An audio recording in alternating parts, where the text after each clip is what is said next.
한 주간의 정치권 핫 이슈를 속속들이 들여다보는 정치토론 알고 이용합니다. 오늘도 세 분 모셨습니다. 서가번, 김유정, 그리고 진성호 전 의원 나와 계십니까? 안녕하십니까? 안녕하세요.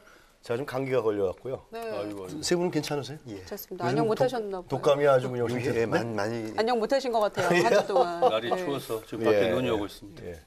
저는 오늘 얘기 많이 안 하겠습니다. 예. 감기에 걸려갖고 세 분이서 많이 얘기하시는 걸로. 별일 없으셨죠? 예, 뭐 좋았습니다 한 주간. 어떻게 죽으셨습니까? 뭐 왔다 갔다 뭐 이것저것 일들 열심히 아니 하고. 구체적으로 좀 얘기. 특별하게 뭐 전전하고. 청와대는 안 왔다 갔다 안 하시고. 예. 한병도 그 전 의원이 정무수석 되셨더라고. 예, 또 정무비서관에서 승진해서 가셨는데 17대 때 같이 동료 의원으로서 아 그래요? 예, 성품 좋고 부지런을 하고 또 아주 모든 일에 진정성 있고 진실하게 일하는 사람입니다. 연배 좀 미치시죠 그분이? 한참 미치고 17대 한참 때 미치니까. 최연소 의원이었어요. 전북 익산. 네.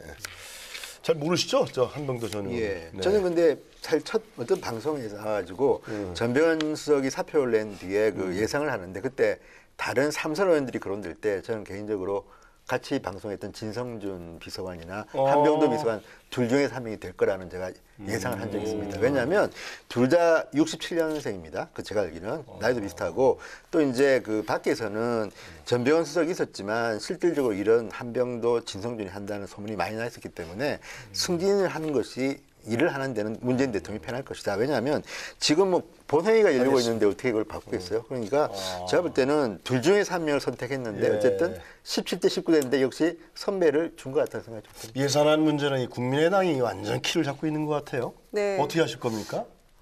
말씀하셨습니다만 한병도 그 얘기 하시려고? 예, 예. 정무수석이 굉장히 열심히 다니고 계시는데 역할을 하실 것 같아요. 여야에서 공히 환영을 하고 있는 그래요? 것 같고 술은 한 병도 못 마시지만 굉장히 일은 열심히 하시는 분으로 정평이 나 있어서 그러더라고요. 예.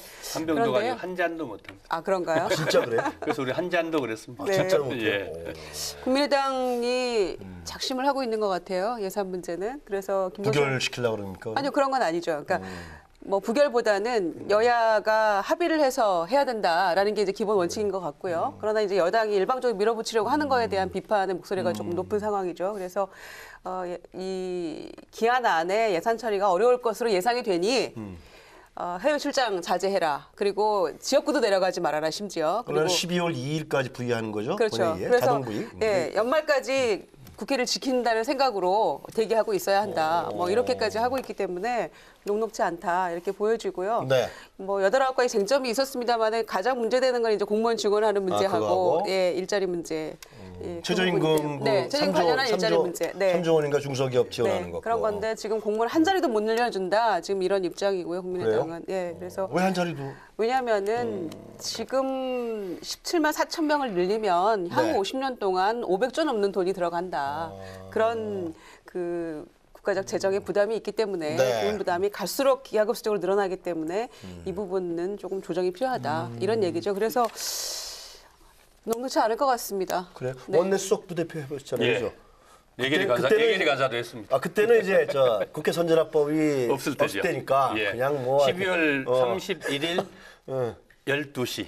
근데 지금은 이제 망치를 예, 두드렸습니다. 지금은 항상. 이제는 선진화법에 따라서 일단 부의는 2일 날 그렇죠. 자동 부의하는데 12시 해야 되죠. 본회의에서 과반이 돼야 되는 거 아니에요. 그렇습니다. 근데 국민의당이 반대를 하면은 통과가 또 안 된단 말이에요. 상정하기가 어렵죠. 글쎄 말이에요. 부의는 됩니다만은 부의하면은 이제 의장이 상정을 해야 되는데 상정하기가 만만치 만약에 않겠죠. 지금 원내 수석 부대표라면은 네, 이런 국회 선진화법 상황에서 예. 제3당이 국민의당이 있고 어떻게 하시겠어요? 실제로 그래서 지금 이제 전체적으로 협치를 해야죠. 특히나 예산은 막판에 가서 다 합의를 합니다.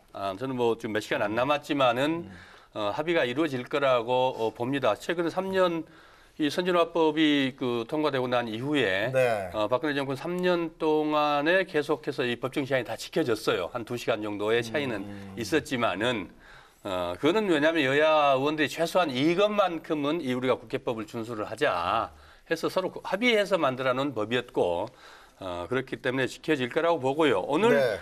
사실 어제 의미 있는 일이 있었습니다. 왜냐하면은 사실 민주당 입장에서 보면은 호남 예산 챙기는 거를 국민의당에 양보하기가 어렵거든요. 호남 고속철 얘기. 그런데 이제 호남 고속철 문제를 이 국민의당하고 합의를 해서 사전에 이렇게 충분하게 국민들, 특히 호남 분들에게 국민의당의 공으로 이렇게 돌려줬지 않습니까? 그러면서 예산 안 하고 사실은 뭐 그런 사실은 그거 쉽지 않은 일이거든요. 집권당에서 더군다나 이제 내년 선거도 있고 지금 호남에 지금 문 대통령 호남 강력한 이 지지를 받았고 또 호남에 지금 지지를 받고 있는데 뭔가 예산으로 말을 해줘야 되잖아요. 근데 그 큰 정말 이 그 어마어마한 이 그 벌써 10년이 알겠어요. 넘는 수건 사업을 그걸 국민의당으로 공으로 딱 넘겨줬지 그 말씀은 않습니까? 예산 안 하고 뭔가 있었다. 그렇죠. 그런 것들이 아. 그런 것 이제 무슨 이면 합의라기보다는 그렇게 여당이 지금 협치 정국으로 이렇게 공을 들여서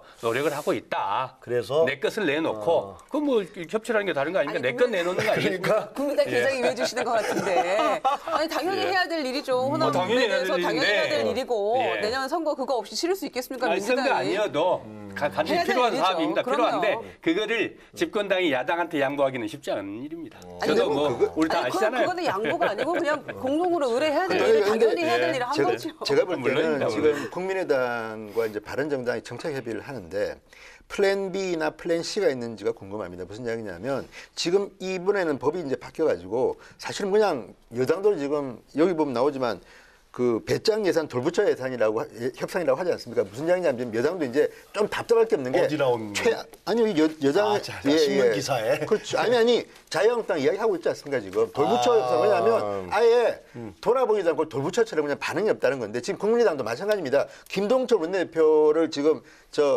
여당 원내대표가 따라다니고 하는 것들 기자들은 잡혀가지 막 웃고 그러는데 왜냐하면 지금 김동철 원내대표나 김병진 의원 예결위 의원이 하는 거 보면요. 네. 완전히 이거는 민주당은 대화 자체를 갖다 거부할 정도로 막혀 있다. 그 지금 아까 김재정 의원이 잠시 국민의당 입장을 소개했지만 국민의당은 공무원 예산이나 이 기초 이제 기초 최저임금 같은 경우는 이거는 미래를 좀먹는 예산이다. 정권 5년 동안만 할 거냐. 그러니까 저는 지금 국민의당의 그 정책위원장 이영호 의원 말 들어보면 도저히 여당하고는 합의가 볼 수 없는 겁니다. 지금 현재. 그러니까 지금 지역 예산 이게 중요한 게 아니라 공무원 예산하고 지금 일자리 예산 가지고 지금 하는 건데 경쟁이 되는 건데 만약에 여당이 지금 협치를 이유로 양보를 한다 그러면 시간 얼마 안 남았지만 근데 말이에요. 그럴 경우에는 플랜 B를 준비해야 됩니다. 아니 청년들 실업률이 지금 계속 높아지는데. 그렇죠. 그 공무원 일자리 좀 늘려줘야 되는 거 아니 아니에요? 바로 완전히- 그겁니다. 지금 완전히 그게 안 된다 그러면 안 되잖아요. 청년 일자리를 만들기 위해서는 공무원 일자리를 만들면 안 된다는 게 지금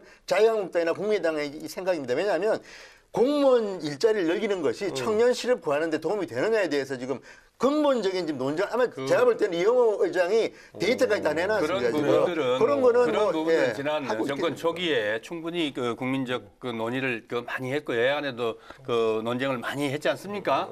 지난 추경 그때- 때도 그랬고요. 어쨌든 서로 간의 입장 차이는 있습니다만은 대한민국 정부 분명한 거는 OECD 국가뿐만 아니라 세계적으로도 대한민국의 정부는 큰 정부는 아니거든요. 그다음에 실제로 그래서 지금 필요한 그 공무원들도 지금 뭐 이 그 관리하는 영역의 공무원들이 아니고 소방 공무원들, 경찰 공무원들, 네. 그다음에 복지 공무원들 알겠습니다. 이런 예. 공무원들이 문제이기 때문에 일자리 네, 창출하고도 연결되고 이른바 생산적 복지 또 이 그 소득 주도형 경제 성장에 부합되는 알겠습니다. 예. 그 정책들이거든요. 그렇죠. 그런 아니, 부분들이 저는 충분히, 지금 예, 저는 지금 예. 그런 부분들이 충분히 본격적인 주제에 들어가야 여야 간에도 되니까. 합의는 됐다고 아니 봅니다. 저 짧게 어느 말드리면 정도. 저도 예. 서 의원 말씀처럼 여당의 진정성 가지고 이게 호소할 수 있는 거고요. 근데 문제는 그게 아니라 국회라는 거는 여야가 합의해서 예산을 통과시키느냐, 합의를 못 봐서 정부 예산이 그대로 통과시키느냐 하는 문제인데 거기에 대해서는 지금처럼 알겠습니다. 이렇게 협치를 하지 않으면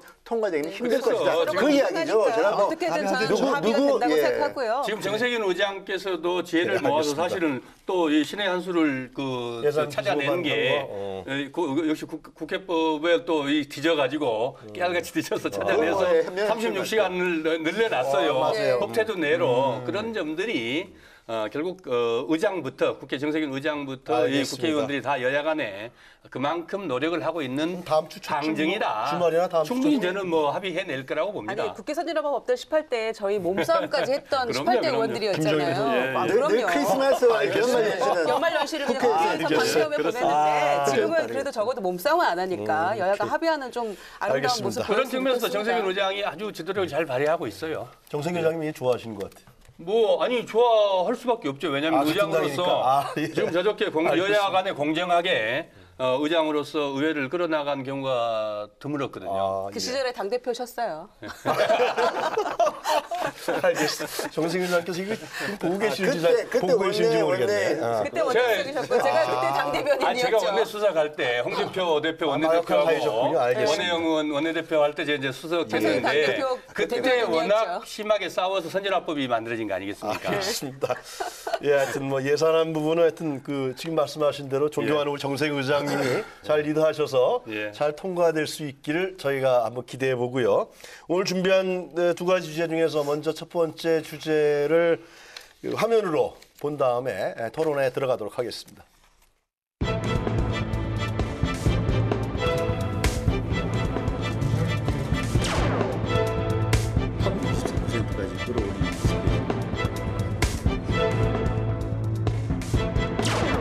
고름도 그대로 두고 암덩어리도 그대로 두고 어떻게 새로운 정당 내부에 몸부림치는 사람이 있더라도 나는 개의치 않습니다. 자신의 사당화 아니면 뭐 일당 독재 이것을 위해서 특정 계파에 훨씬 힘을 싣고 그쪽에 이미 몸이 건너가 있다는 것에 대한 실망감이 저는 있습니다. 대결 구도로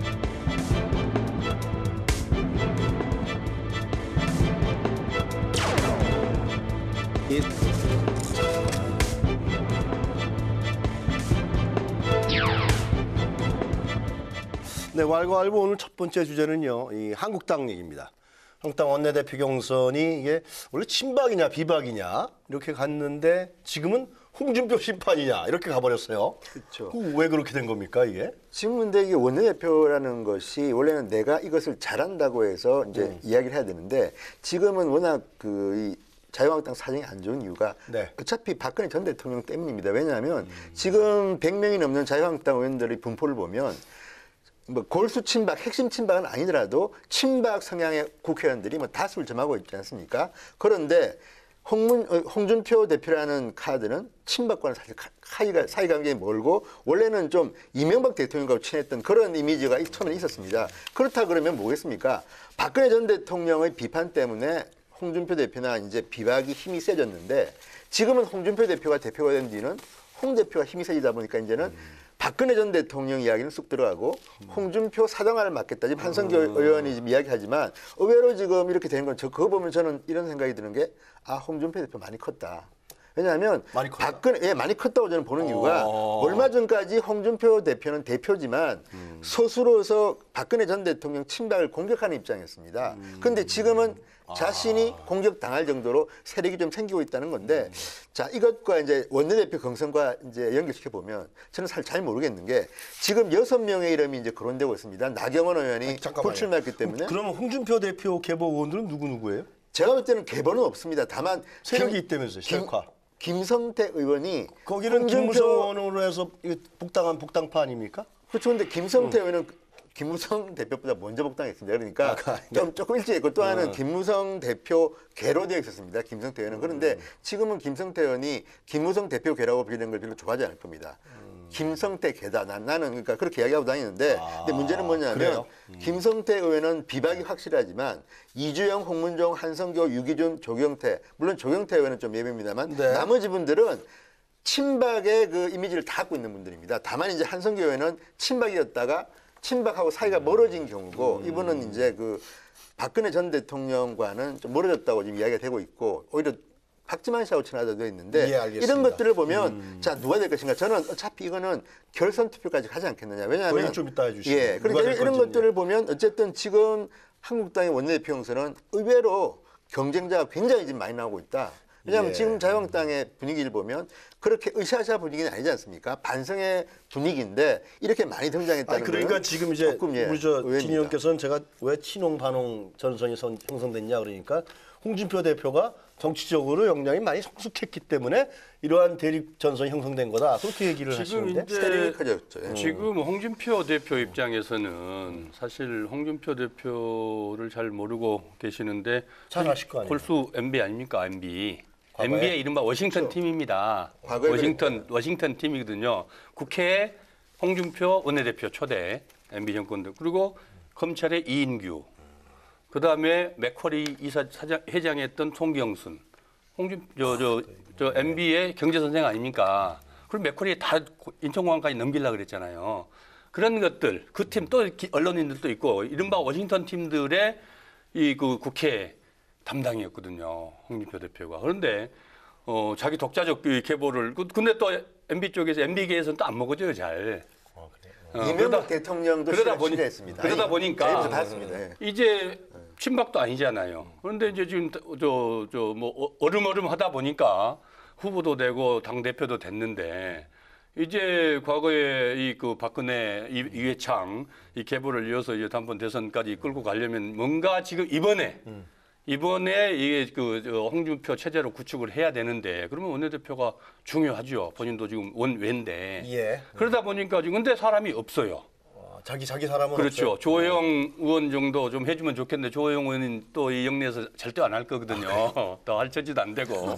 그럼 여러 사람들은 그러다 보니까 이제 용기하지 않은 사람들이. 김성태 의원을 세웠는데 뭔가 지금 저 선수도 좀 낮고 삼선이니까 또 좀 약간 뭔가 좀 원내대표로는 경력면이나 뭘로 봐서 좀 어설퍼 보이니까 초기에 그 이제 이 독설로 이 그 한선교, 이주영 또 나경원 뭐 해서 그냥 내리 그 선거에 직접적으로 개입해서 조졌잖아요. 예. 이른바. 그러다 보니까 이제 야당을 뭐 이 여당을 공격을 할 때는 막말을 써도 괜찮았는데 이게 원내대표 선거에 당 대표가 나서서 품격 없이 막말까지 내질러니 당에서 이제 이게 가만히 있겠습니까? 그래가지고 지금 상당히 어려워졌는데 그러다 보니까 이게 그러면 누구냐 참 이거 어떻게 해석해야 돼요? 답답하죠. 제가 보기에는 국민들은 좀 헷갈릴 것 원래 같아요, 원내대표 선거할 때는 이제 의원들 중심으로 다 이 조직이 돌아가는 거고 당 대표는 조금 약간 한 발짝 떨어져서 이렇게 좀 감망하는 게 맞아요. 항상 있는 일인데 지금 홍준표 대표의 상황을 보면은 본인이 나서서 앞장서서 대리전 양상으로 가고 있는 것 같아요. 김성태 의원도 거의 공개적으로 지지해요. 그렇죠. 공개를 지지하는 것 같고 그리고 친박 의원들에 대해서 대항해서도 박근혜 7년 사당화 시절에 한마디도 못하고 있다가 나에게 그러느냐라는 한마디를 일갈하지 않았습니까? 그래서 그런 모습들 보이면서 반드시 이번에 그 원내대표까지를 본인의 영향력 하에 적절한 인물로 당선을 시켜야 되겠다라는 각오를 한 것 같아요. 그러니까 대리전으로 굉장히 치열하게 오히려 당대표가 나서가지고 이 본인이 선거전에 뛰어든 것 같은 그런 모습 보이고 있는 것 같고요. 그리고 이제 많이 정치적으로 성장했다 진 의원님 말씀하셨는데 저는 지난 대선을 기점으로 해서 이미 저는 그 홍준표 대표가 본인이 원하는 그 반열에 올라선 게 아닌가. 뭐 보수가 잘했건 못했건 지금 뭐 그 평가는 차치하고라도요. 그런 모습이기 때문에 이번 원내대표 선거가 상당한 이 보수의 기싸움이 될 것 같고 지금 모습으로 봐서는 정말로 오리무중의 상황이 합니다마는 그런 속에서도 친박이 그래도 소위 친박으로 분류되는 분들이 60여 분이에요. 그러니까 간단치 않다. 아무리 홍 대표가 그 방어를 하고 대리전 양상으로 들어가더라도 저는 이 60여 명의 친박을 결코 무시할 수 없는 세력이다 이렇게 봅니다. 그 지금 합정 연행 얘기가 나오더라고요. 그러면 한성교, 뭐 나경원 의원은 안 나온다. 불출마 선언했습니다. 뭐 이주영, 뭐 기타 다른 의원들이 합쳐서 반홍전선을 결성해서 김성태 의원하고 붙겠다. 뭐 그러한 뭐 그건 결정된 건 아니지만. 그러면 김성태 의원이 원내대표 되기가 참 글쎄요. 뭐 제 예상은 어떨지 모르지만 쉽지는 않을. 그러니까 저도 이제 지금 출마를 자천타천으로 거론되는 6분을 보면요. 네. 일단 다들 뭐 인품도 훌륭하고 한데 결국 원내대표 선거는 스킨십에 저는 승리라고 봅니다. 결국은 왜냐하면 이게 원내대표 선거가 얼마나 힘들냐면요. 아무리 정치력이 있고 그 정치인으로는 큰 인물이라 하더라도 예컨대 유승민 의원 같은 경우는 참 원내대표 때 힘들었습니다. 왜냐하면 다들 그 이야기 하는 겁니다. 평소에 유승민이랑은 밥 한 번 먹어본 적이 없다. 뭐 이런 분들이 뭐냐면 그 굉장히 스타일마다 다른데 좀 깨끗한 정치, 근데 개인 정치 한다는 특히 홍준표 대표 같은 분들은 보면 원래 이렇게 과거에는 밥 먹고 이런 거 참 싫어했습니다. 왜냐하면 특히 서울 지역 의원들이 그런 경우가 많은데 그렇다면 결국은 스킨십입니다. 왜냐하면 지금 친박이 많다고는 하지만 박근혜 전 대통령을 내세우는 걸 별로 안 좋아하기 때문에 그러면 그동안에 이 6분이 얼마나 의원들하고 공을 들였느냐의 문제가 결국 마지막에 이제 승패를 좌우하는데 제가 볼 때는 이 6분 스타일들을 보면 그나마 좀 외향적인 분들은 김성태, 홍문종, 한성교 정도? 뭐 그런 거로 제 눈에 스킨십에서 보입니다. 김성태 의원이 앞설 거다. 아니 앞서다기보다는 평소에 그래도 그나마 술도 먹고 왜냐하면 김성태 의원 같은 경우는 노조위원장 출신입니다. 그러니까 굉장히 좀 이 밑바닥 정치를 하는 분이고 홍문종 의원도 나름대로 보면 경기도에서 도당위원장도 하고 이 조직 이런 거는 굉장히 좀 제가 알기는 잘하는 분으로 알고 있고 또 한성교 의원은 아시다시피 같이 뭐 서가번 의원도 같이 문방해봤지만 여야 막론하고 어쨌든 인간적으로는 굉장히 이제 사회를 잘하는 분들인데 유기준 조영태 의원은 한성규 의원도 이 잘하시잖아요. 그때 누구? 뭐 한성규 의원도 한성규 그러니까 그렇고 근데 유기준 의원 국회에서 같은 경우는 무장실인가? 장관도 지냈고 나름대로 유기준 의원도 이제 법률가이기 때문에 굉장히 이제 그런데 그게 스킨십이 많고 하는 스타일 같지는 않습니다. 그렇기 때문에 저는 이 6분이 합종 연행은 틀림없이 할 것이다. 왜냐하면 그렇지 않고 혼자만 가지고 과반을 갖다 득표하는 거는 제가 볼 때는 6분 다 쉽지 않을 것이다. 이번 그 뭐 저 자유한국당입니다만은 야당입니다만은 구계자로서 이 보면은 결국은 누가 잘났냐 못났냐의 선거는 애시당초 지금 아니에요. 이번 까미냐가 아니고 결국 보면은 누가 나를 지켜줄 것인가. 이른바 친박 지금 한 60명 넘는 60% 넘는 친박 의원들에게 나를 지켜줘 홍준표로부터 나를 지켜줄 사람이 누군지 그 첫 번째 포문을 지금 한선교 의원이 이 그 홍준표 대표 이번에 뭐 예를 국정특활비 수사라든가 이런 부분이 들어가면서 스스로 좀 정치적으로 그 검찰로부터지만 그게 아니고 지금 당 대표의 이 그 전횡으로부터 친박들이 사실 지금 숨도 못 쉬고 있잖아요. 뭐 이 그 암덩어리고 이러잖아요. 그렇기 때문에 결국 그들의 마음을 살 거라는 거는 결국 홍준표 대표로부터 우리를 친박을 그래도 이 사람 대접 받게 누가 이렇게 그 역할을 해줄 것인지 그게 지금 제일 큰 관전 포인트 같아요. 의원님 제가 궁금한 거는 이게 원래 이제 친박 비박했습니다. 박근혜 전 대통령 이제 거의 뭐 재판도 거부하고 있지만 친박 세력이라든가 박근혜 정권이 이제 예를 들면 탄핵으로 넘어가서 이게 친박과 비박, 친박을 정리해야지 한국당이 산다. 뭐 그런 얘기들이 많았는데 원내대표 경선이 친박 비박 싸움이 아니라 이 친홍 대 반홍 전선으로 가게 되면은 어부지리로 예를 들면 친박이 정치적으로 살게 되는 거 아니에요? 그래서 정치는 예측 불허이고 생물이다 이런 얘기 할 수 있는데요. 그러니까 이 홍준표 대표가 친박 청산을 기치로 내걸지 않았습니까? 그런데 지금 사실은 박근혜 전 대통령 출당 외에는 제명하는 거 외에는 한 게 없어요, 사실은. 그래서 내심 의원 한 명이 아쉬운 이 판국인데 그게 말처럼 쉽지가 않은 거죠. 그리고 뭐 더 이상 뭐 받아들이지 않겠다고 해놓고도 뭐 쪽문은 열어놓고 뭐 이런 얘기 나오지 않습니까? 그러니까 그런 상황이기 때문에 의원 한 석이 주는 이 힘이라는 게 121석 이 민주당 쫓아가려면 이제 몇 석이 더 필요한 상황이라서 그렇죠. 한국당이 116석 현재. 그렇죠. 그러니까 그렇게 쉽게 이 소위 바른당에서 오려고 하는 이런 조짐이 있다면 그렇게 무시할 수 없는 상황이라고 보여지고요.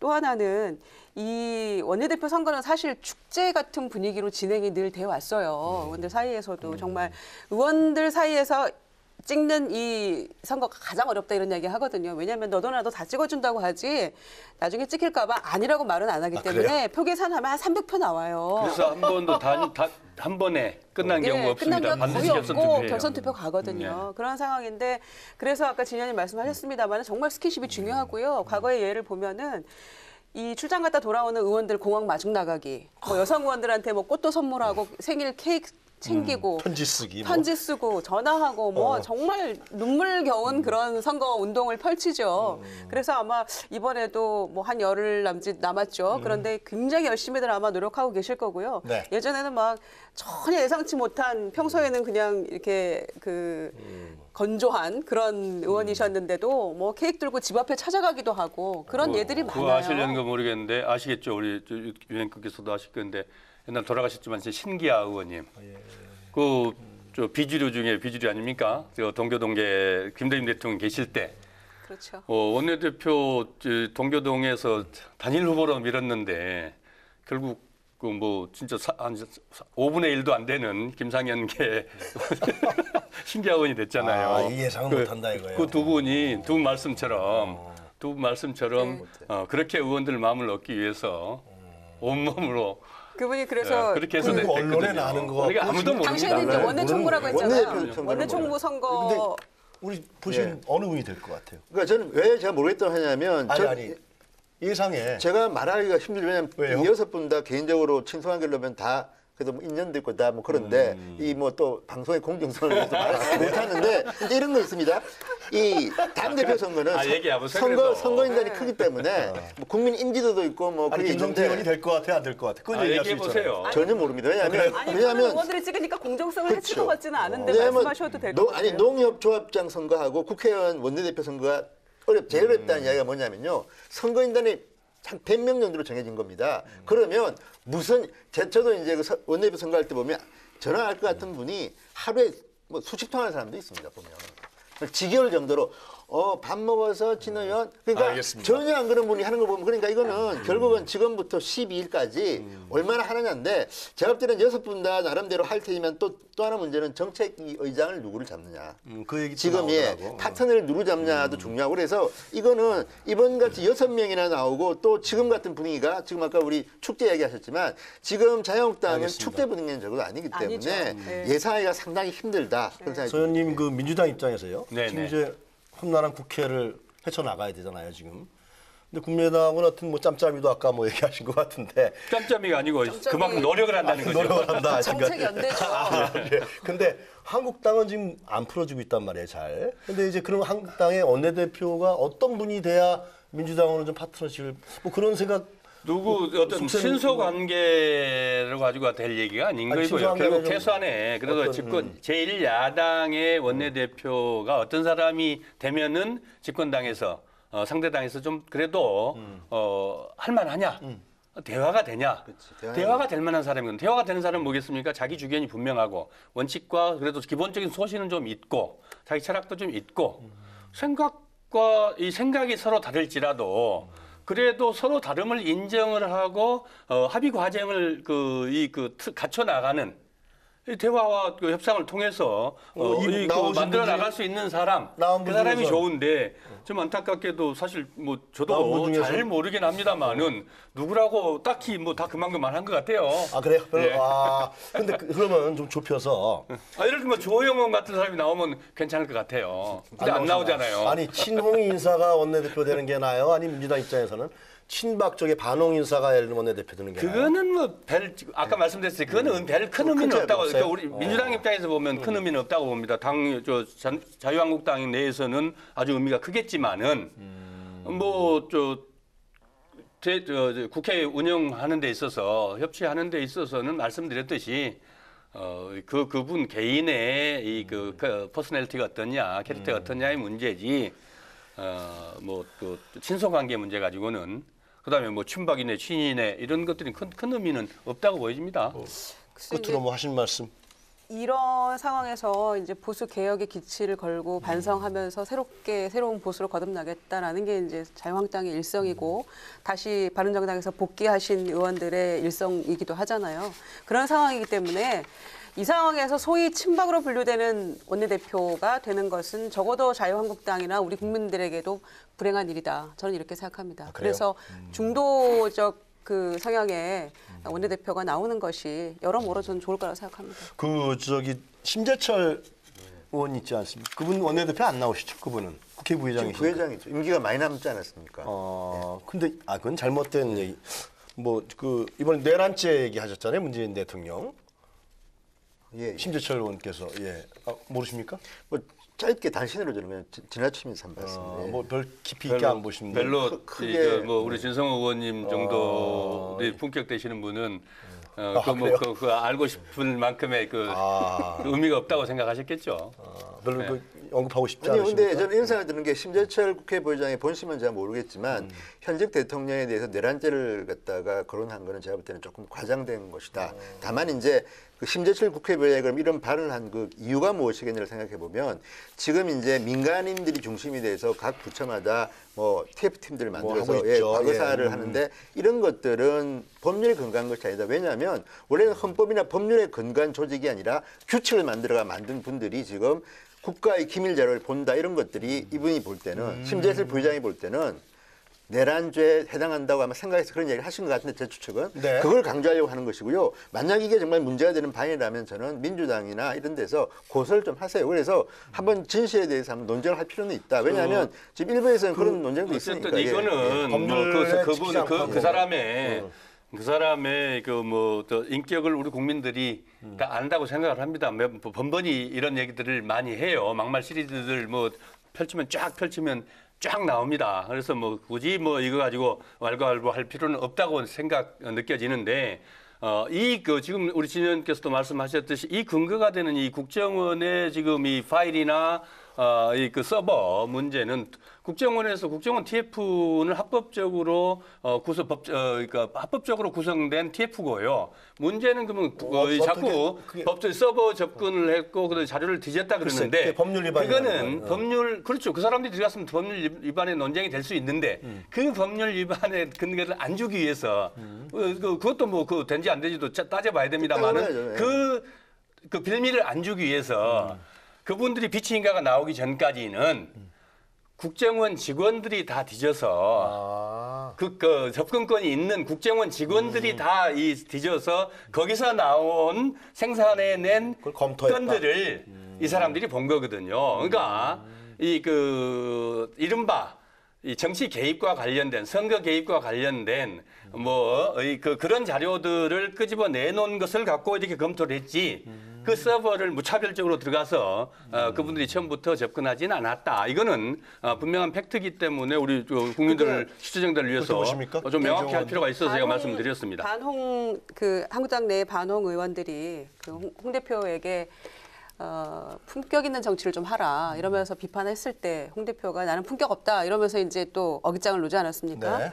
그러나 적어도 국회 부의장이라는 분이 정말 그야말로 품격 없는 정치의 선봉에 선 것 같은 생각이 들고요. 네. 내란죄라는 제목이 뭡니까? 전두환이 내란죄 아니었습니까? 그런데 이거를 어찌됐거나 뭐 국민당 입장에서는 뭐 잘하는 부분도 있고 못하는 부분도 있다고 생각을 합니다만은 국민의 70% 가까이 안팎의 지지를 갖고 있는 대통령에게 해야 할 일을 하고 있는 그런 입장에서 본다면 이거를 갖다가 내란죄라고 지목하고 그 주변에 뭐 비서실장까지를 포함해서 알겠습니다. 이렇게 하는 거는 정말로 부의장으로서 조금 맞지 않는 그런 언행이다. 진 의원님 하신 말씀 간단하게 하고 넘어가도록 하겠습니다. 저는 그런 생각입니다. 저는 심재철 부의장이 이 발언한 의도는 있었을 겁니다. 그런데 문제는 그렇다면 좀 스트레이트하게 그 이야기를 하셔야지.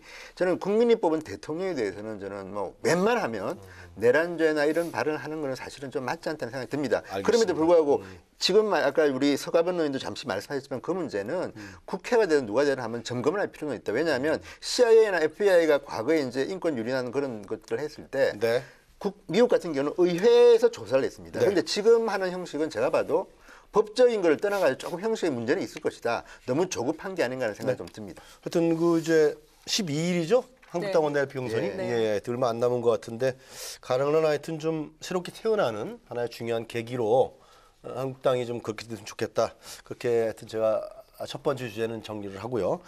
저희 두 번째 주제에 들어가기 전에 준비된 화면 먼저 보도록 하겠습니다.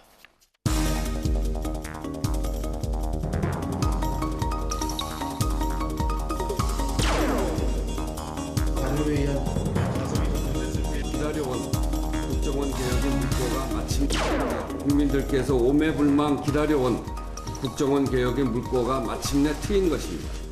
국정원 스스로 부끄러운 과거와 결별하고 국민에게 충성하는 유능한 정보기관으로 재탄생하겠다는 의지를 내보인 것이라 국정원이 직무 범위에서 대공 수사권을 다른 기관으로 이관하거나 폐지하는 것은 개혁안이 아니라 국정원 해체 선언이었다 하는 점을 지적합니다.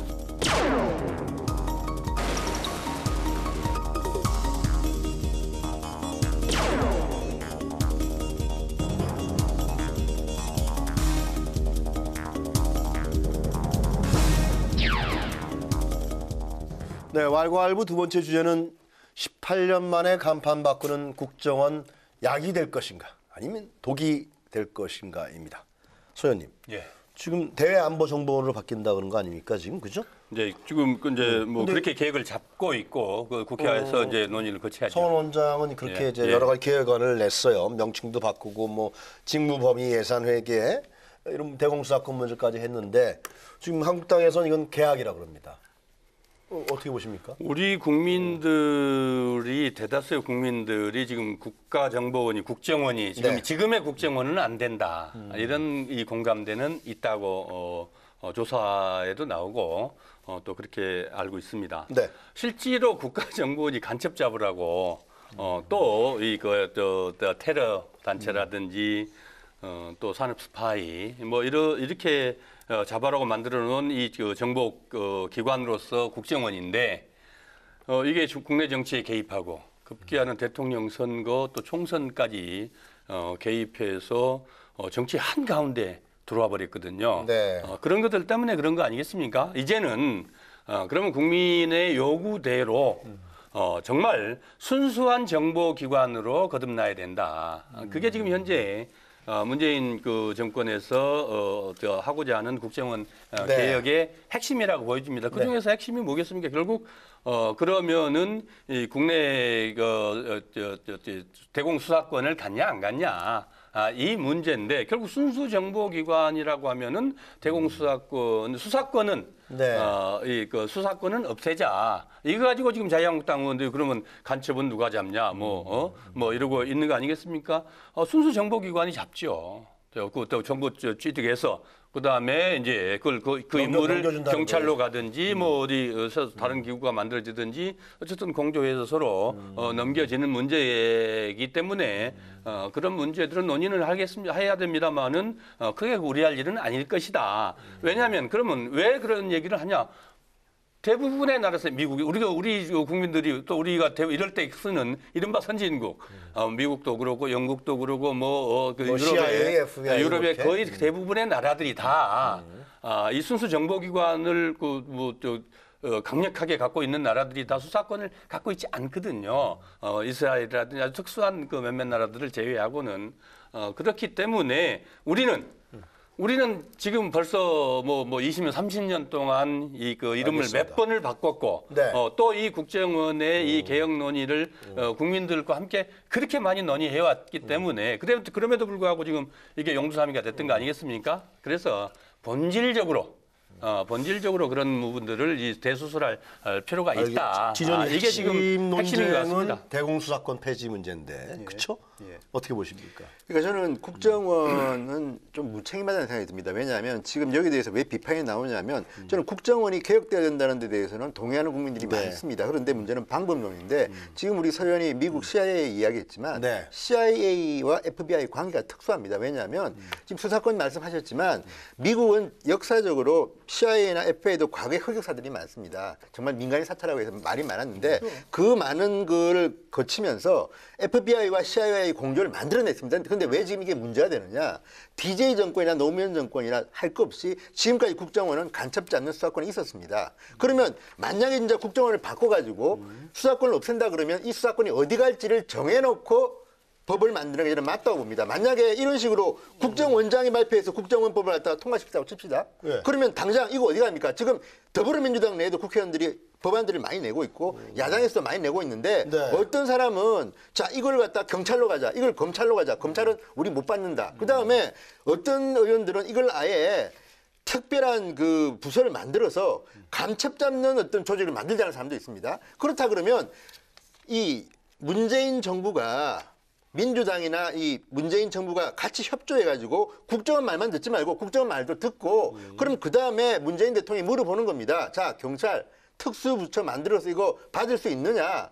준비를 한 다음에 이걸 넘겨야 됩니다. 이걸 근데 문제는 지금처럼 이런 식으로 만약에 논의를 하게 되면 어느 순간 동안은 간첩 잡는 수사권이 없으면 간첩 잡는 기능이 멈춥니다. 네. 그럼 누가 좋아하겠습니까? 게다가 이 법안, 이 국정원 개혁안을 발표한 그날 새벽에 북한이 정말 레드라인이라고 생각할 정도의 도발을 했습니다. 그런데 저는 왜 이런 걱정들을 하냐면 좋습니다. 저도 국정원 바꿔라. 그리고 제가 봐도 국정원이 특활비를 그렇게 자기 사비로 썼다면 이거는 다 바꿔야 되는데 좋은데 문제는 지금 논쟁이 되고 있는 간첩 잡는 수사권 같은 경우 태범 잡는 수사권 같은 경우는 지금처럼 바로 없애버리면 안 되고 이걸 담당할 부서, 근데 아니면 어떤 조직을 만드는 것까지 민주당과 정부가 그게 뭐 협조한 뒤에 하라 이거예요. 이런 식의 음. 이거는 굉장히 무책임하다는 생각이 알겠습니다. 듭니다. 김정은 말씀하시죠. 예, 이 이제 국가정보원이라는 명칭 자체는 DJ 정권에서 맞아요. 예, 18년 전에 이제 그 개명을 한 거였죠. 그런데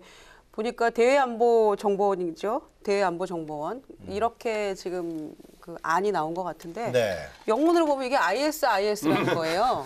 그래요? 네? 그래서 지금 여기에 또 새로운 논란이 또 일어나고 있던데 이제 그거는 뭐 조금 조정을 해야 되겠죠. 그런데 중요한 거는 이 국정원이 역대 모든 정권에서 정권 초기에는 국정원 개혁 새로 거듭나겠다 이런 얘기들을 누구나 할 거 없이 다 해왔어요. 그런데 국정원의 흑역사는 뭐 계속 거듭돼 왔고 그게 이제 MB 정권과 박근혜 정권에 이르러서 가장 이제 폭발력 있는 그런 이 잘못된 방향으로 갔던 거라고 생각을 하는데요.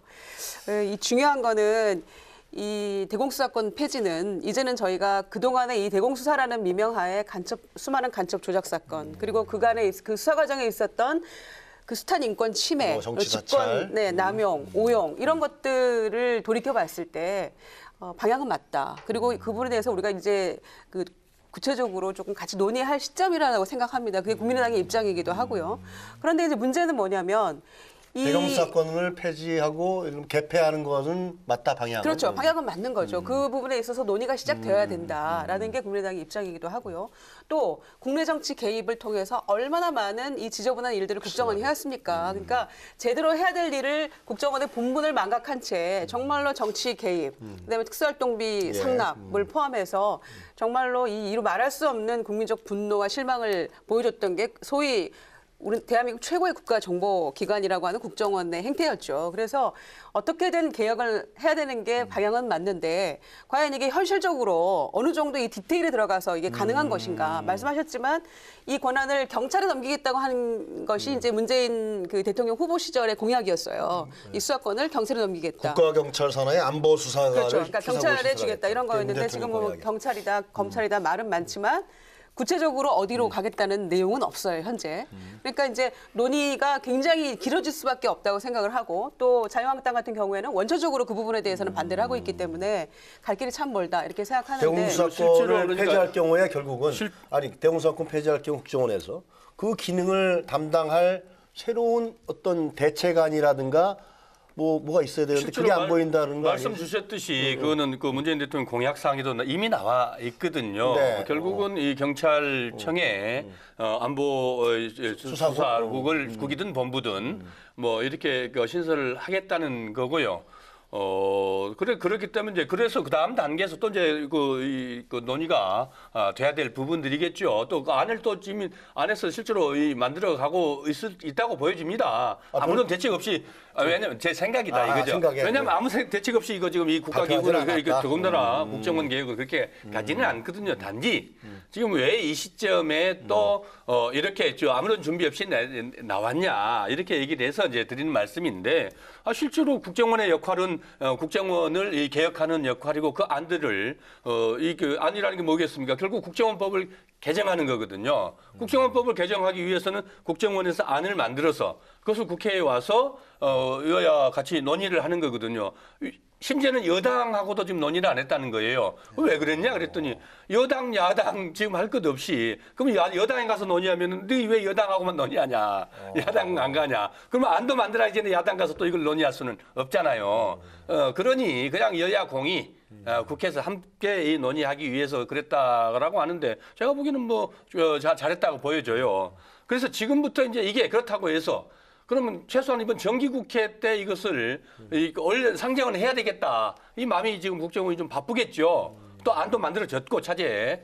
그런데 그렇다고 하면 이제 국회 논의라는 게 이게 뭐 정기국회에서 이루어질 수는 물리적으로 쉽지는 않잖아요. 그러면 이제 지금처럼 이렇게 많은 또 여론도 또 탐색해야 되고 수렴해야 되고 또 여야 간의 논의를 거쳐서 가장 우리 순수 정보기관으로서 거듭나는데 여야가 저는 충분히 협의하고 합의해낼 거라고 보여집니다. 단지 정말 제 기능을 할 것이냐, 제 기능을 할 수 있는 정말 그래서 정치가 더 이상 정치권에서 정치에 개입하지 않고 대한민국을 지켜내는 정보기관으로서의 역할을 할 수 있도록 우리 모두 지혜와 힘을 모아야 된다는 거죠. 거기에 누가 이거 부정한 사람이 있겠습니까? 거기서 이거 어느 정파의 문재인 정권의 이 안위를 위해서 이익을 위해서 또는 이 하는 게 아니라는 걸 우리 국민들도 너무 잘 알고 있잖아요. 정보위원회에서 그런 부분 대책을 좀 같이 논의하면 되는 거 아니에요? 그러니까 이건 또 하나 두 번째는 뭐냐면 자, 과거의 국정원이 문제가 된 거는 사실입니다. 왜냐하면 제가 기억하기에 문민화된 이후에 네. 노무현 정권 빼고는 그때는 제가 알기로는 국정원장이 감옥 가지 않았습니다. 그런데 김영삼, 김대중, 이명박, 박근혜 매 정권마다 국정원장이 다 감옥 갔어요. 어쨌든 이유는 그냥 DJ 때는 도청, 누구 때는 무슨 부품 공장 다 다른데 그렇죠. 바로 그런데 저는 그래서 지금 서울인도 예점 저는 개인적으로는 국정원 개혁을 맞다고 봅니다. 다만 문제가 뭐냐면 그렇다면 이 방안법을 고민할 사람들이 간첩 잡는 전문가 또는 테러 잡는 전문가들이 모여서 국정원의 방향을 논의해야 되는데 지금 이번에 나온 이 서훈 국정원장의 이 안은 물론 저는 이게 무의미하다고 생각지는 않지만 주화종이 바뀌었다는 겁니다. 왜냐하면 지금까지 국정원이 잘못했던 걸 갖다 바로잡다 보니까 이런 걸 바꾸자는 건 알겠지만 그러면 지금처럼 북한의 김정은이 저렇게 날뛰는데 테러 지금 간첩들이 지금 막 손뼉 치고 난리 났을 겁니다. 그 사람들이 간첩 만나보셨어요? 아니 눈에 보이지 않습니까? 그런데 그렇다면 적어도 그건 너무 과하다. 들어보세요. 테러를 하는 요새 IS도 그렇고 테러 얼마나 심각합니까? 테러나 간첩 잡는 전문가들도 들어가서 나름대로 국정원 개혁 방향을 함께 논의해야지. 지금 제가 볼 때 이 안은 굉장히 급조됐다. 또 하나는 지금 여당 의원과 저도 좀 처음 들었는데 만약에 국정원이 여당과도 논의 없이 이런 안을 지금 만들었다면 이건 정말 오만하다. 왜냐하면 진정성은 제가 이해는 못하는 바 아니겠으나 이 국정원법은 이렇게 하는 게 아닙니다. 지금 국제적 상황이 이렇고 지금 트럼프 지금 난리 났는데 뜬금없이 이럴 때 갑자기 국정원이 이런 걸 툭 던졌다? 그것도 김정은이 미사일 쏜 그날? 그러니까 저는 이런 데 대해서는 이 국정원 개혁 프로그램은 이미 이건 법안입니다. 법안. 문제가 이겁니다. 국정원 개혁을 해서 수사권을 폐지해야 된다는 기본은 이제 서로 다 협의를 했지만은 구체적 안을 만들어 나가서 그 안을 가지고 여당과 이렇게 협의를 하지 않았다 이런 거지. 국정원 독자적으로 할 수는 없는 얘기죠. 보시지만 이런 걸 하면 정말 중요한 법안은요. 토론회도 하고 전문가 무슨 할 단계들이 많이 필요한데 지금 이 안은 제가 볼 때는 굉장히 조급한 데다가 자, 우리나라는 세계에서 유일한 분단 국가입니다. 지금 현재 휴전 상태입니다. 그런데 이스라엘 같은 국가는 정전 상태. 그러니까 자, 그러면 지금 이스라엘은 지금 수사권 갖고 있습니다. 우리와 비슷한 입장은 그렇고 우리나라는 그러니까 세계에 유례가 없는 이런 상황에 있는데 갑자기 수사권을 없애면서 준비도 없이 한다? 저는 그래서 이에 대해서는 저는 민주당에서도 좀 호통을 치고 이거는 이래서는 안 된다. 지금까지요. 저는 그건 아닌 것 같아요. 간첩 잡는 걸 걱정들을 하시는데 저도 이번에 그 논의하면서 언론 통해서 어제 확인을 했습니다마는 그 간첩을 지금까지 대한민국 수립 이래 간첩을 잡았는데 옛날 정보부가 생긴 이래로 그 경찰이 76%를 했고, 간첩을 잡았대. 네. 그리고 국정원이 25%랍니다. 그러니까 물론 또 약간의 또 얘기 급이 다르다 이런 얘기가 있겠죠. 그러나 어쨌든 본질적으로 마찬가지로 경찰에서 했던 것들을 국정원과 같이 넘겨서 그때 공조를 하고 25%도 그렇게 채워졌을 겁니다. 다 그런 거죠. 그러니까 이 문제에 관해서는 아까도 말씀드렸듯이 여야가 따로 없다는 거죠. 국가를 지키는 일이고 국민을 지키는 일인데 국방의 외교에 여야가 따로 없듯이 순수 정보기관으로서 거듭나는데 어떻게 여야가 그가 있을 수 있겠습니까? 어디에 이익도 없다는 거죠. 이익을 위해서 이렇게 이렇게 깨맞추지 않는다는 거죠. 그렇기 때문에 차제 지금 이제 문제 제기될 대로 되지고 이제 급기야는 이제 터질 만큼 확실히 터져버리지 않습니까? 그래서 이제 이 바로 잡아야 되는데 이 바로 잡는데 그러면 어떻게 할 것인지를 우리가 국민과 함께 더불어서 진현님도 지혜를 모아야 된다는 거죠. 논의는 하죠. 그런데 문제는 그렇죠. 그런 그런 이야기지. 점에서 예. 제가 이 여당에게 하고 싶은 얘기가 있어요. 그러니까 집권 여당이 조금 더 여당이요. 그렇죠. 예. 그러니까 조금 더 책임 있는 자세를 가지고 임해야 된다라는 그럼요. 게 생각인데요. 왜냐하면은 그 신고리 원전 오리코기 건설도 이제 공약이었어요. 그런데 그 건설 폐지할 때 사회적 공론화 네. 논의를 통해서 하지 않았습니까? 네. 그리고 결국 공약이지만은 그 여론을 받아들여서 결론은 그렇게 난 거죠. 그런 것처럼 지금 이 상황이 저는 이제 국정원의 개혁 방향도 맞고 그리고 그 내용도 그렇게 논의가 충분히 이루어져야 될 시점이다라고 찬성하면서도 중요한 거는 지금 보십시오. 그 정보위원회도 자유한국당이고요. 위원장이. 위원장이. 예. 법사위원장도 자유한국당이에요. 그리고 법안 소위 그 심사할 때 저는 찬성해야지 이거 올라갈 수 있는데 상임위 상정이 될 수 있는데 소위 그 간사인 이화영 의원이 그거 찬성합니까? 제일 먼저 깃발 들고 지금 반대하는 분이에요. 자, 그러면 그런 상황을 여당이 모릅니까? 국정원이 모릅니까? 너무나 빤히 알고 있는 그런 상황인데 녹록지 않다는 거 그리고 이 국정원 이 개정 법안에 대해서 첩첩산중이라는 걸 누구보다 알고 있는 게 정부 여당입니다. 그런 상황에서 이걸 이렇게 툭 던진다? 저는 이거야말로 사회적 공론화와 논의가 좀 필요한 그게 상황이다. 이제 그게 책임 있는 여당의 자세다 이렇게 생각하는 거죠. 국회에서 논의를 해야 되고 이뿐만이 아니지 않습니까? 지금 아까 말씀드렸듯이 이게 국정원법이 개정이 되고 되면은 되기 위해서는 또 이제 경찰법이라든지 아니면 또 다른 기관에 대한 알겠습니다. 있어야 예. 되고 또 잘 아시다시피 검찰 그 개혁 그 프로그램으로 이 그 공수처법도 있지 않습니까? 그러면은 이른바 소위 이 그 권력 기관을 지금 대수술을 하고 있는데 그런 논의들이 지금 결국은 궁극적으로 국회에서 논의돼야 돼만 하거든요. 합의를 해내야만 하거든요. 국정개혁 다음에 국가보안법 폐지 그런 건 아니죠? 국가보안법 폐지는 또 전혀 별개죠. 국당에서 그런 문제들은 그건 아니죠. 그거는 별개의 문제 아니겠습니까? 아니, 그건 그러니까 자꾸 논점을 흐트러뜨리려고 하는 게 이제 자유한국당의 야당의 이 전략 아니겠습니까? 그래서 그런데 그렇게 해서 거기에 관점을 두고 봐야 되는 거지. 국정원법 하나만 있다는 건 아니죠. 공수처법도 있고 또 다른 정리하는 걸 하죠. 예. 같은 민주당 여당에서도 국정원에서 근무한 경험이 있는 김병기 의원 같은 경우는 이런 이야기 합니다. 자, 대공수사권을 넘겨받을 주체를 국가경찰로 할 것인지 아니면 국가안보수사기구를 신설할 것인지 이런 걸 먼저 논의해야지 대공수사권을 넘겨주는 쪽과 넘겨받는 쪽의 법제도 완비도 없이 이렇게 이야기하는 거는 문제가 있다 우려를 합니다. 그게 뭐냐면 여당 내에도 국정을 왜냐하면 이게요. 저는 알겠어요. 동기는 제가 알겠으나 현실적으로 이렇게 만약에 수사권을 없애버리면요. 현실적으로 간첩 잡기 힘들어진다. 오히려 우리 쪽 무장 해제시키는 게 아니라 이런 우려가 있기 때문에 여기에 대해서는 합리적으로 좀 하라는 거예요. 이런 걱정들에 대해서 지금 제가 볼 때는 전혀 지금 준비가 안 돼 있다는 게 지금 문제라는 거죠. 이거 국회에서 정보위원회에서 같이 얘기를 하고. 그건 기본적으로 아까 계속해서 알겠어요. 말씀드렸듯이 근데 여당 의원들도 내용을 모르고 있다는 거 아닙니까 지금? 이제 지금 같이 논의하는 거예요. 저는 이제 알게 이런 된 식으로 거. 같이 던진다는 논의하는 거는 거니까요. 알겠어요. 네. 그런 일 하라고. 그 협치. 그게 국정원의 협치. 역할인데 댓글 협치입니다, 달고 협치. 블랙리스트 만들고 알겠어요. 인간이 사찰하고 했던 자유한국당은 입이 10개로 사실 할 말은 없어요. 그래요. 알겠습니다. 근데 간첩은 잡아야 될 거 아니에요? 알겠습니다. 간첩은 누가 잡습니까? 경찰이 수로까지 잡는다는 거 알겠습니다. 아닙니까? 그런 식의 간첩이 아니라 좀 다른 케이스들이 국정원법 있는데 개혁안은 하여튼 더 국회에서 논의가 돼야 되고 그 대책안에 대해서도 또 함께 좀 수기하고 말이죠. 근데 걱정하는 분들 개혁을 해야 되는데 그렇게 정리를 하죠. 개혁은 필요하죠. 예. 자, 벌써 시간이 다 됐습니다, 서현님. 예. 준비하신 사실 한 컷 설명을 좀 하셔야 될 것 같은데요. 네. 제가 합니까? 예, 서현님. 예, 맞습니다. 예, 맞아요. 지금 이제 국민의당에서 예. 회초리 걸고 국민의 마음이 풀릴 때까지 최선을 다해서 열심히 하겠다. 지금 우리가 앞에 계속 논의를 했습니다만은 그 적폐 청산을 위해서 네. 궁극적으로 이 청산할 것은 청산하지만 법과 제도를 붙여서 개혁을 해내야 되거든요. 국민들의 마음이 어디에 있는지 우리 야당으로서 잘 살펴주기를 바라고 또 한편 지금 이제 예산이 몇 시간 예산 새 살림살이 다룰 예산이 얼마 안 남았거든요.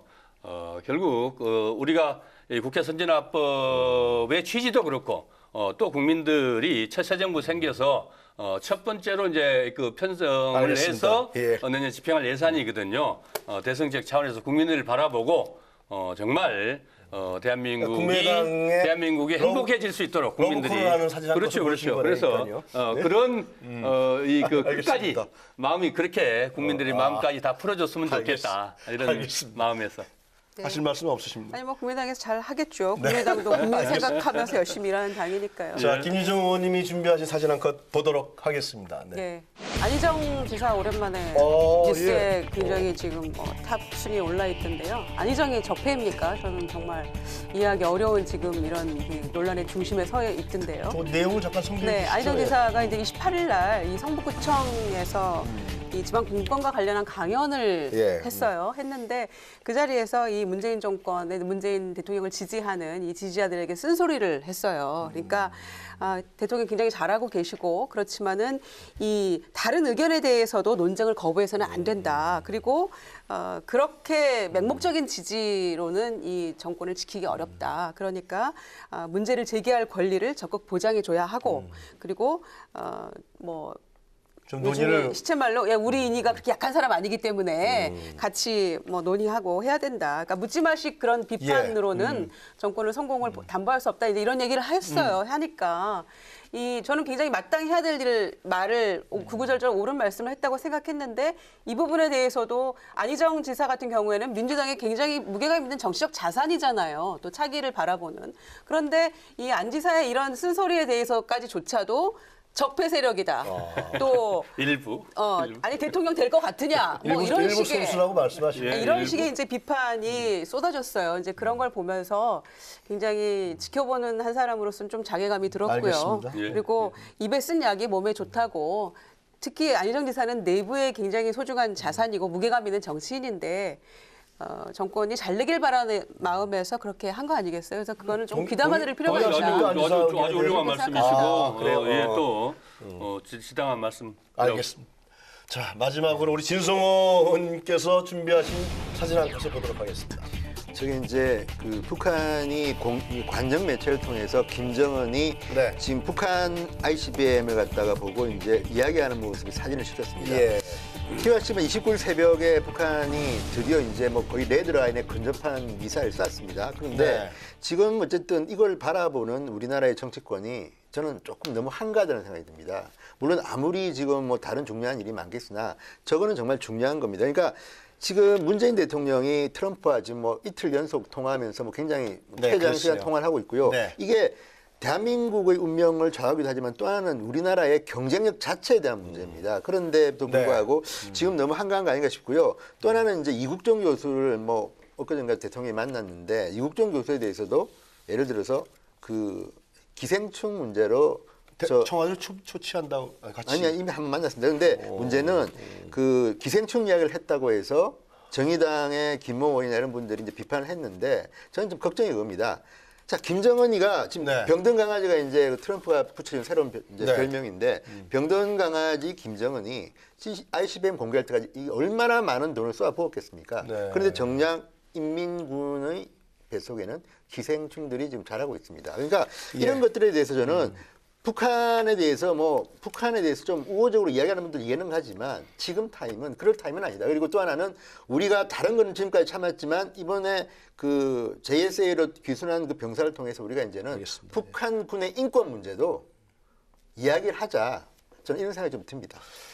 인권권위원회는 국회에서 여러 차례 이번 몇 번 통과시키자. 그 정도 문제가 아니고요. 이제는 북한의 인권에 대해서 좀 공개적으로 이제 발언할 때가 됐다. 알겠습니다. 그리고 또 하나는 이 ICBM에서 어떻게 할 것인가. 정말 저는 걱정이 참 많이 됩니다. 하여튼 참 국회가 또 이제 그 12월 달에 임시국회를 같이 해서 또 관련 법안 통과시키기로 12월 9일에 할까 정기국회입니다. 그런데 그 이후에도 하는 걸로 아마 합의가 되는 거죠. 그래야 안 되겠습니까? 법안이 워낙 좀 많이 있으니까. 그래서 예산안도 하여튼 여야 간에 잘 합의해서 국민의 입장에서 통과시키고 또 관련 법안도 국회에서 잘 합의해서 여당이 좀 양보를 좀 하는 그런 미덕을 알겠습니다. 좀 보여줬으면 좋겠다. 중요한 말씀. 왜냐하면 그게요. 저는 그게 나쁘게 보는 게 아닌 게 어느 정권이나 초기에는 정말 양보 안 합니다. 여당이 양보해야 된다. 오늘의 진성호 의원님의 사진 한 컷의 마무리였습니다. 북한의 미사일 발사 이후에 이제 미국의 항공 전략 무기들이 속속 우리나라 상공에 도착하고 있다는 소식입니다. 다음 주 월요일인 4일부터는요. 이 대규모 한미 연합 공중 훈련이 개최될 예정입니다. 안보 불안이 더 커지지 않도록 여야가 초당적인 협력을 통해서 국민을 안심시키도록 노력하겠습니다. 우리 국정 개혁도 좀 확실하게 추진했으면 좋겠다. 그런 생각도 마지막으로 드립니다. 오늘 세 분 말씀 잘 들었습니다. 감사합니다. 감사합니다. 네, 정치 토론 왈가왈부 오늘은 여기까지입니다. 저희는 다음 주 금요일 이 시간에 다시 찾아뵙겠습니다. 수고하셨습니다. 수고하셨습니다. 금방 가네, 금방 가.